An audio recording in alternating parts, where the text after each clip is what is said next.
বেগুন ভাজা তো অনেক রকমভাবে খেয়েছেন বন্ধুরা, একবার অবশ্যই এইভাবে বানিয়ে ফেলুন, খেতে দারুণ লাগবে।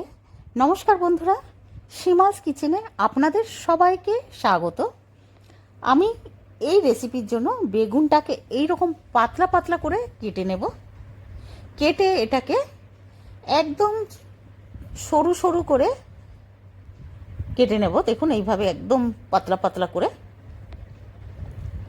এবার আমি একটা মিডিয়াম সাইজের পেঁয়াজকেও কেটে নেব। আমি একটা পাত্রে রেখে দিয়েছি বেগুনটাকে, পেঁয়াজটাকেও ওই পাত্রের মধ্যে রেখে দেবো। সঙ্গে দুটো কাঁচা লঙ্কা আর একটু ধনে পাতা, ওটাকেও এরকম কুচিয়ে আমি একসঙ্গে রেখে দেবো।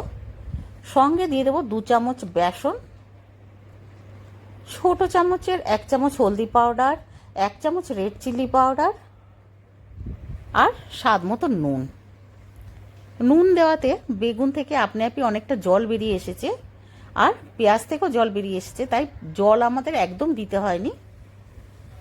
এবার দিয়ে দেবো ছোটো চামচ 1 চামচ কালো জিরে, আর একটু চিনি দিয়ে দেবো ছোটো চামচের 1 চামচ মতন।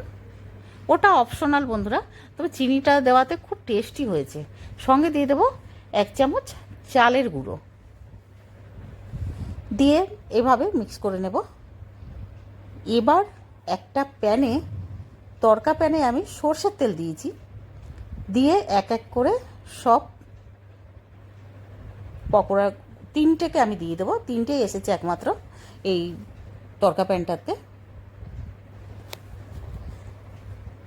এবার উল্টে দেব। ফ্লেম আমাদের এখন মিডিয়াম টু লোতেই আছে।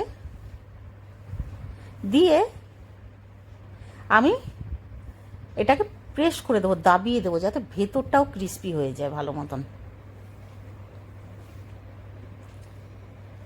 বন্ধুরা অবশ্যই বানাবেন, আমি রিকোয়েস্ট করছি, খেতে দারুণ লাগবে। এটা ডাল ভাতের সঙ্গে, এমনি তাছাড়া স্ন্যাক্স হিসাবেও খুব ভালো লাগবে। আমি দ্বিতীয় সাইডটা উল্টে এভাবে প্রেস করে দিয়েছি, যাতে ভেতরটা একদম ক্রিস্পি হয়। এবার আমি একটা প্লেটে শিফট করে নেব।